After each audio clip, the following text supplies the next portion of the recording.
ಮೊಟ್ಟೆ ತಿನ್ನುವುದರಿಂದ ಕ್ಯಾನ್ಸರ್ ಬರುತ್ತೆ. FSSAI report. ಯಾಕಂದರೆ ಮೊಟ್ಟೆಯಲ್ಲಿ ಜೀನೋಟಾಕ್ಸಿಕ್, ಕೋಳಿ ಇಂಜೆಕ್ಷನ್ ಮಾಡೋದ್ರಿಂದ ಹೋಯ್ತಾ, ಅದು ತಪ್ಪು ಕಲ್ಪನೆ. ಕೋಳಿಗಳಿಗೆ ಯಾರು ಇಂಜೆಕ್ಷನ್ ಮಾಡೋದಿಲ್ಲ. ಸಾಲ್ಮೊನೆಲ್ಲಾ ಬ್ಯಾಕ್ಟೀರಿಯಾ ಬೇಕಾದರೆ ಈ ಮೊಟ್ಟೆ ಒಳಕ್ಕೆ ಎಂಟ್ರಿ ಆಗ್ಬೋದು. ನಿಮಗೆ ಗೊತ್ತಿಲ್ಲದಂಗೆ ಕ್ಯಾನ್ಸರ್ ಅಂದರೆ ಅರ್ಬುದ ರೋಗ.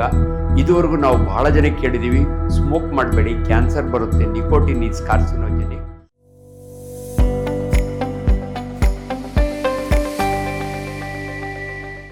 ನಮಸ್ಕಾರ, ಡಾಕ್ಟರ್ ಆಂಜನಪ್ಪ, ಸರ್ಜಿಕಲ್ ಗ್ಯಾಸ್ಟ್ರೋಎಂಟ್ರಾಲಜಿಸ್ಟ್. ದಿನಕ್ಕೊಂದು ಮೊಟ್ಟೆ ತುಂಬುವುದು ಹೊಟ್ಟೆ ಅಂತ ನಾನು ಒಂದು ತಿಂಗಳಿಂದ ಹೇಳಿದ್ದೆ. ಆದರೆ 3 ದಿನದಿಂದ ಒಂದು ಶಾಕಿಂಗ್ ನ್ಯೂಸ್. ಇದು ಮೊಟ್ಟೆ ತಿನ್ನುವುದರಿಂದ ಕ್ಯಾನ್ಸರ್ ಬರುತ್ತೆ. FSSAI report. ಯಾಕಂದರೆ ಮೊಟ್ಟೆಯಲ್ಲಿ ಜೀನೋಟಾಕ್ಸಿಕ್, ಜೀನೋ ಅಂದರೆ ನಮ್ಮ ಸೆಲ್ಸ್ನಲ್ಲಿ ಜೀನ್ ಇರುತ್ತೆ, ಅದನ್ನು ಡಿಸ್ಟರ್ಬ್ ಮಾಡಿದರೆ ಕ್ಯಾನ್ಸರ್ ಆಗುತ್ತೆ. ಅದಕ್ಕೆ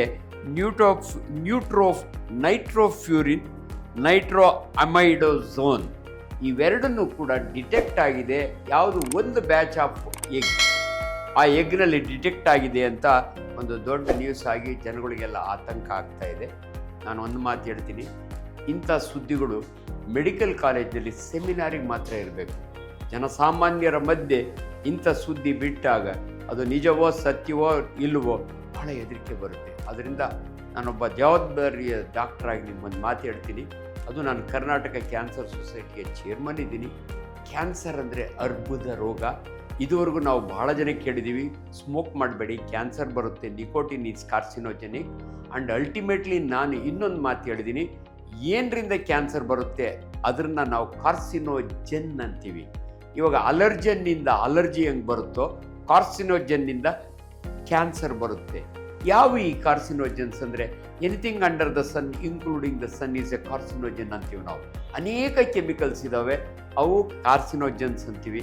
ಆದರೆ ಅನ್ಫಾರ್ಚುನೇಟ್ಲಿ ಇದುವರೆಗೂ ಕೋಳಿ ಮೊಟ್ಟೆಯಲ್ಲಿ ಇಂಥ ಒಂದು ಈ ಹೆಂಗೆ ಹೋಯ್ತು, ಕೋಳಿ ಇಂಜೆಕ್ಷನ್ ಮಾಡೋದ್ರಿಂದ ಹೋಯ್ತಾ, ಅದು ತಪ್ಪು ಕಲ್ಪನೆ. ಕೋಳಿಗಳಿಗೆ ಯಾರು ಇಂಜೆಕ್ಷನ್ ಮಾಡೋದಿಲ್ಲ. ಎರಡನೇದು, ಈ ಮೊಟ್ಟೆಯನ್ನು ಪ್ರಿಸರ್ವ್ ಮಾಡ್ತಾರಲ್ಲ, ಅದರಿಂದ ಏನಾದರೂ ಇದು ಹೋಯ್ತಾ. ಅಂಡ್ ನಿಮ್ಗೆ ಆಶ್ಚರ್ಯ ಆಗ್ಬೋದು, ಕೋಳಿ ಮೊಟ್ಟೆಗೆ ಒಳ್ಳೆ ಶೆಲ್ ಇರುತ್ತೆ, ಕವರ್ ಇರುತ್ತೆ, ಇಲ್ಲದ್ರೆ ಬೆಳ್ಳಗಿರುತ್ತೆ, ಇಲ್ಲದ್ರೆ ಬ್ರೌನ್ ಇರುತ್ತೆ, ಒಳಗಡೆ ಭಂಡಾರ ಹಳದಿ ಇರುತ್ತೆ, ಯೆಲ್ಲೋ ಕಲರ್ ಇರುತ್ತದೆ. ಈ ಕೋಳಿ ಮೊಟ್ಟೆಯನ್ನು ಯಾವುದನ್ನ ಒಂದು ಕೆಮಿಕಲ್ನಲ್ಲಿ ಪ್ರಿಸರ್ವೇಟಿವ್ ಡಿಪ್ ಮಾಡಿದರೆ 17,000 ಹೋಲ್ಸ್ ಇದ್ದಾವೆ ಈ ಮೊಟ್ಟೆ ಒಳಗೆ, ಮೈಕ್ರೋಸ್ಕೋಪಿಕ್ ಹೋಲ್ಸ್. ಸೊ ಯಾವುದೇ ಒಂದು ಬ್ಯಾಕ್ಟೀರಿಯಾ, ಪರ್ಟಿಕ್ಯುಲರ್ ಸಾಲ್ಮೊನೆಲ್ಲಾ ಬ್ಯಾಕ್ಟೀರಿಯಾ ಬೇಕಾದರೆ ಈ ಮೊಟ್ಟೆ ಒಳಕ್ಕೆ ಎಂಟ್ರಿ ಆಗ್ಬೋದು, ನಿಮಗೆ ಗೊತ್ತಿಲ್ಲದಂಗೆ. ಅದರಿಂದ ಒಬ್ಬ ವೈದ್ಯನಾಗಿ ಹಸಿ ಮೊಟ್ಟೆಯನ್ನು ಕುಡಿಬೇಡಿ. ಪೈಲ್ಮಾನ್ಗಳು ಕುಡಿತಾರೆ, ಹಸಿ ಮೊಟ್ಟೆ ಕುಡಿಬೇಡಿ, ಅದು ಡೇಂಜರಸ್ ಅಂತ ಹೇಳಿರ್ತೀವಿ. ಆದರೆ ಇವತ್ತು ಈ ಕ್ಯಾನ್ಸರ್ ಬಗ್ಗೆ ಮಾತನಾಡುವಾಗ ನನ್ನ ಮೊದಲನೇ ರಿಯಾಕ್ಷನ್, ಮೊದಲನೇ ಒಪಿನಿಯನ್, ಇದು ಬೆಕ್ಕಿಗೆ ಜ್ವರ ಬರುವ ಮಾತು. ಅಂದರೆ ಹಳ್ಳಿ ಕಡೆ ಹಂಗಂತಾರೆ, ಅಪರೂಪದ ವಿಚಾರಗಳನ್ನ ಹೇಳಿದಾಗೆ, ಬೆಕ್ಕಿಗೆ ಜ್ವರ ಬರೋ ಮಾತು ಆಡಬೇಡ ಅಂತಾರೆ. ಎಕ್ಸಾಕ್ಟ್ಲಿ. ದಯವಿಟ್ಟು ಯಾರು ಹೆದರ್ಕೋಬೇಡಿ. ನಾನು ದಿನಕ್ಕೊಂದು ಮೊಟ್ಟೆ ತಿಂತೀನಿ, ಇವತ್ತು ತಿಂತಾ ಇದ್ದೀನಿ. ದಿನಕ್ಕೊಂದು ಮೊಟ್ಟೆ ನಿಮ್ಮ ಹೊಟ್ಟೆ ತುಂಬುವುದು. ಆದ್ದರಿಂದ ಕ್ಯಾನ್ಸರು ಮೊಟ್ಟೆಗೂ ಡೆಫಿನೆಟ್ಲಿ. ಈಗ ಈ ಸುದ್ದಿ ನೋಡಿ ನಮ್ಮ ದಿನೇಶ್ ಗುಂಡೂರಾವ್ ಅವರು ಕರ್ನಾಟಕದಲ್ಲೂ ಕೂಡ ಆಲ್ರೆಡಿ 200 ಸ್ಯಾಂಪಲ್ನ ಕಲೆಕ್ಟ್ ಮಾಡಿ ಆ ಟೆಸ್ಟಿಗೆ ಕಳಿಸಿದ್ದಾರೆ. ಇವೆಲ್ಲ ರಿಪೋರ್ಟ್ ಬರಲಿ, ಆಮೇಲೆ ತಿರುಗಬೇಕಾದ್ರೆ ಮಾತಾಡೋಣ. ಇವತ್ತಿನ ಪರಿಸ್ಥಿತಿಯಲ್ಲಿ ಇದೊಂದು ಅನ್ಯೂಶುವಲ್ ನ್ಯೂಸ್. ಇದು ನಂಬತಕ್ಕಂಥ ನ್ಯೂಸ್ ಅಲ್ಲ. ಅವ್ರು ಕಂಡುಹಿಡ್ದಿರ್ಬೋದು ಎರಡು. ಅದು ಆ್ಯಕ್ಚುಲಿ ಝೀರೋ ಇರಬೇಕು ಅಂತಾರೆ ಯುರೋಪಿಯನ್ ಕಂಟ್ರೀಸ್ನೊಳಗೆ. ನಮ್ಮಲ್ಲಿ ಅಪ್ ಟು 1 ನಾರ್ಮಲ್ ಅಂತಾರೆ. ಇದು ನಾನು ಇಷ್ಟು ಸೀನಿಯರ್ ಸರ್ಜನ್ ಆದರೂ ಕೂಡ ನನಗೆ ಇಷ್ಟು ಕನ್ಫ್ಯೂಸಿಂಗು. ಅಂಥದ್ರೊಳಗೆ ಜನಸಾಮಾನ್ಯರು ದಯವಿಟ್ಟು ಕನ್ಫ್ಯೂಸ್ ಮಾಡ್ಕೋಬೇಡಿ. ಇದರಿಂದ ನಿಮಗೆ ಕ್ಯಾನ್ಸರ್ ಬರಲ್ಲ.